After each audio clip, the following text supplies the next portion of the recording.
Math teacher in New York City and the executive director of Educolor. Jose, it's great to have you here on our podcast. Thank you for having me. So, throughout the last few days, you've been working with our teacher leaders on um, discovering their narrative, looking into their identity, and how their stories inform their practice and their work with students. Take us through what you've been discovering with our teacher leaders during your time um, here in the Teacher Leader Academy.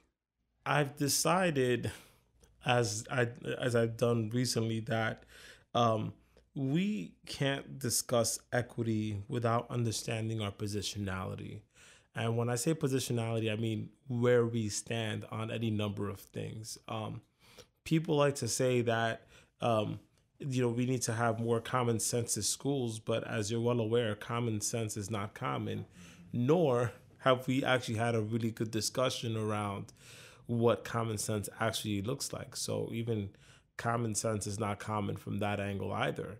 Um, Being able to have teachers understand the founding principles of their own work and where they stand on any number of issues allows them to have a better sense of sympathy and empathy for our students, especially those who they may be different from racially, class wise, gender wise, sexual orientation wise, any disability, of course, any number of identity markers that we can use to have these discussions.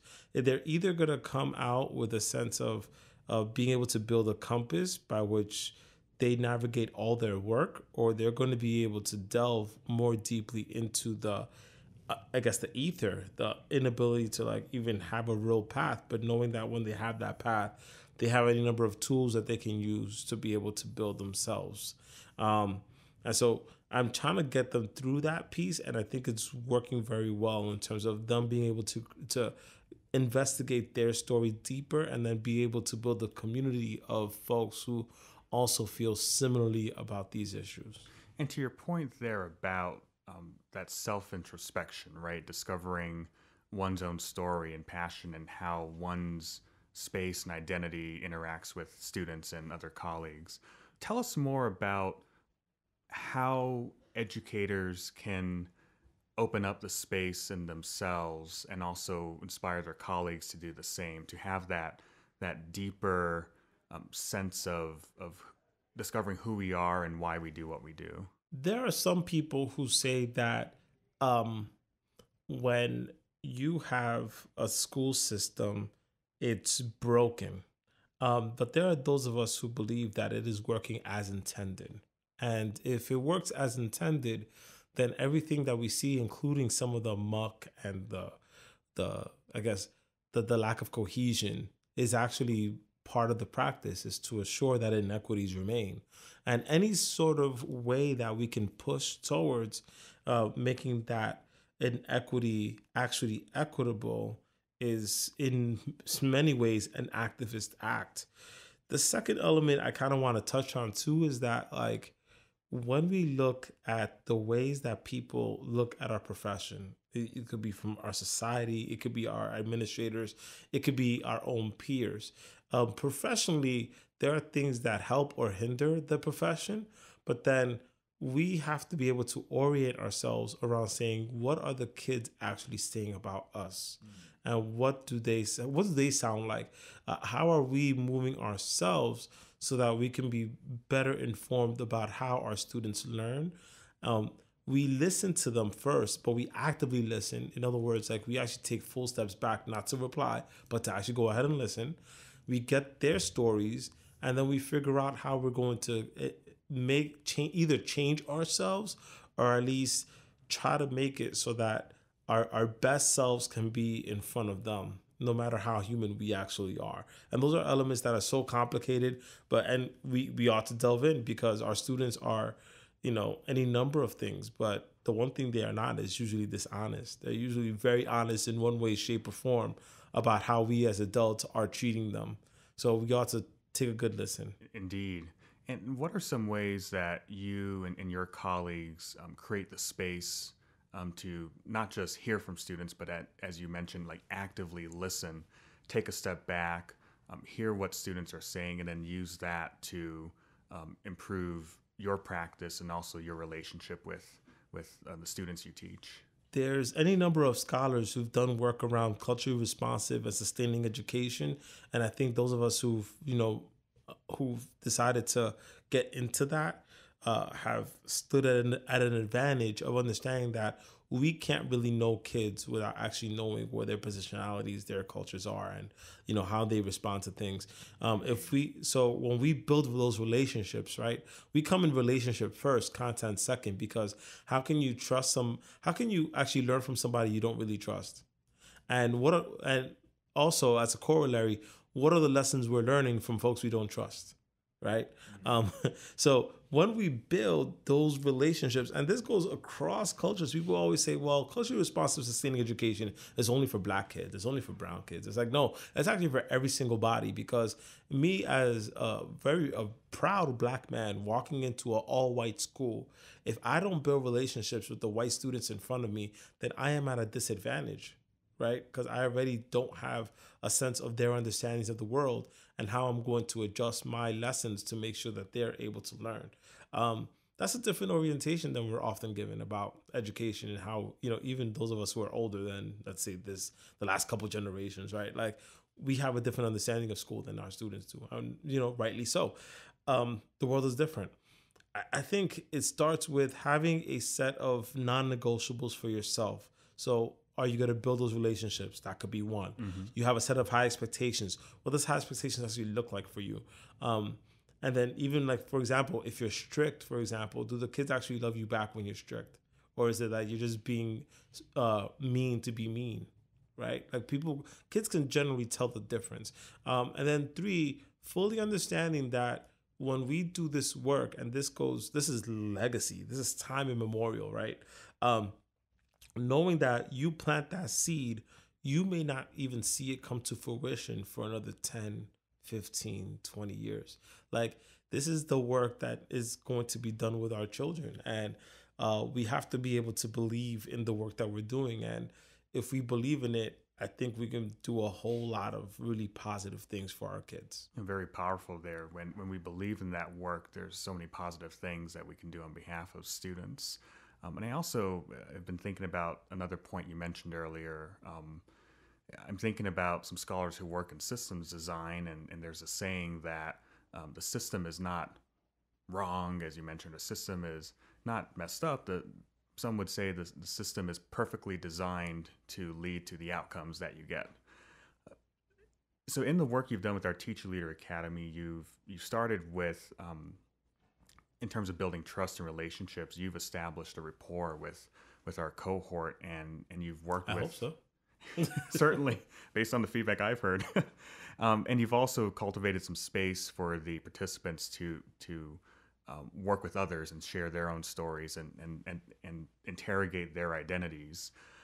Where do you connect that introspection, understanding oneself, to the important work that needs to be done in terms of systems change as teacher leaders, getting that seat at the table, pulling up the chair, and getting involved in the work to identify what are barriers in the system as currently constructed, and moving towards a more equitable and fair system? That's a great question, because I think when I first started, and knowing full well the context that I'm coming in with, right? Like, I'm coming from the largest public school system in the country, and a place that is hyper political, like even down to our positions and who gets to be an administrator, who gets to be this. A lot of that is very political. So knowing that when people create a policy, people say, well, this policy on paper is awesome, and thank you for doing that. But then when it gets down to the classroom level, it doesn't hit the way it needs to.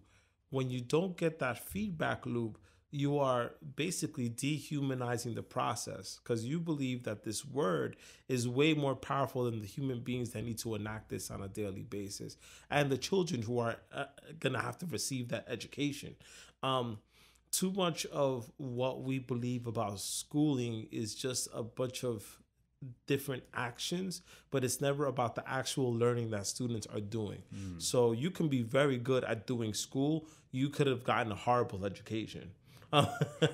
Like, you could have been, student who got straight A's. You always came to school on time. You did what you need to do with teachers. You had good relations with everybody. But then you came out of those 12 to 15 years and you said, wow, so what actually happened there?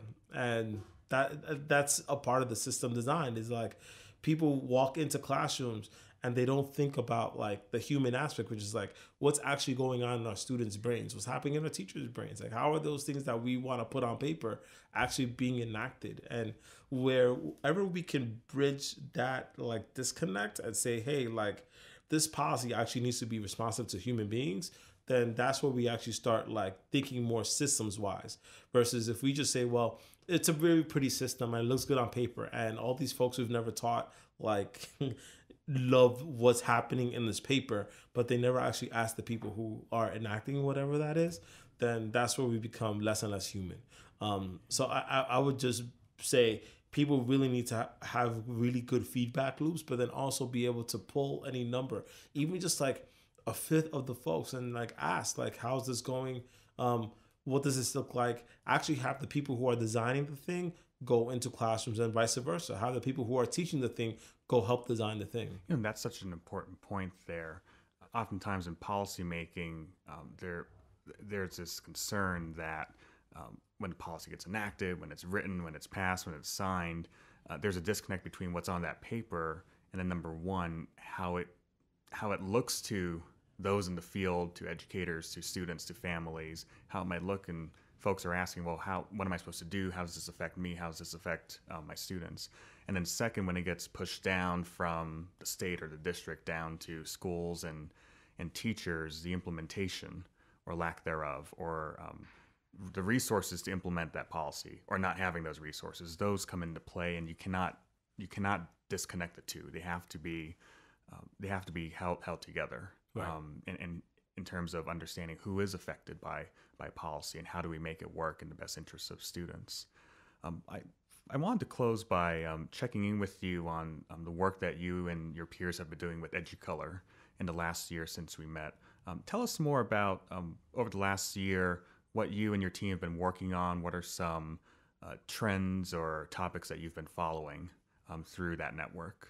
Well, Educolor right now is going, like the organization itself is going through some reorganization.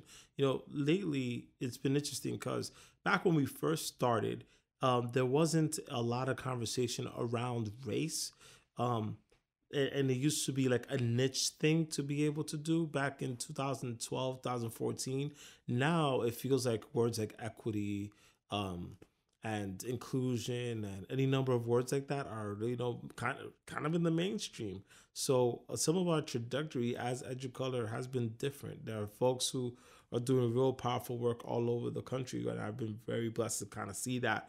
Folks are working on like trying to do teach-ins around voting. So for that's a real powerful thing. A political education, that's been powerful to see. Me personally, I've been blessed to be part of a coalition of educators out of New York University / the Coalition of Education Justice. They came together to create a definition of culturally responsive and sustaining education for NYC Department of Ed. And it got passed in July of 2019, and they adopted it, which was a real powerful thing. It also came kind of in a bit, we're in a bit of a maelstrom, as it were, because some of the same folks who've been anti-immigration, anti-integration, I should say, trying to be more inclusive of everybody, and frankly, a lot of them are just straight up racist. We could call that out too. They've been very clear as to any initiative that comes from Chancellor Richard Carranza, they do not want to see it because it has a racial lens. It's unfortunate because so much of our work is going to be racialized regardless, and we need to be more inclusive and more thoughtful about everybody regardless, and because of their different backgrounds, right? Like, I think when you do something so colossal, there are times when like that tide will lift every single boat, and that's a real powerful way of approaching this system thinking. So when this definition passed, it was just the first step into looking at how curriculum doesn't include many Black and brown and Asian faces. It doesn't include too many of our LGBTQIA folks. We are not having critical discussions around ability and disability, whether they're visible or not.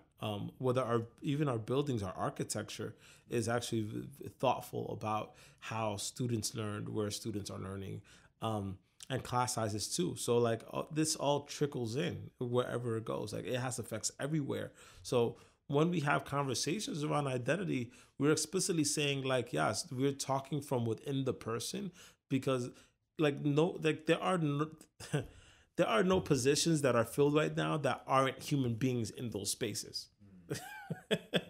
I think too many people say, well, like we just have this system that it just does. No, like there are actual people who are running a system, and those actions are being run by these systems and these laws. And there has not been enough political will, which I think has been the driving force for Educolor, is to change that will, that collective consciousness around these ideas of race and class and gender and any number of identity markers, because our students need it. And the adults who are in the positions to be able to change these things need to be able to actually change these things so everybody can feel more equal. That goes straight back to the point we were discussing just now, the importance of both understanding ourselves, who are in this ecosystem of education, our relationships with one another and with our students, and also that vital importance of doing systems level thinking with the understanding that systems are not divorced from the people who are in that system, who affect that system, who either maintain that status quo or can make a change in that. Jose, thank you so much for joining us for our Teacher Leader Academy and for sharing your perspective for our listeners in our podcast. Really appreciate it. Thank you for having me.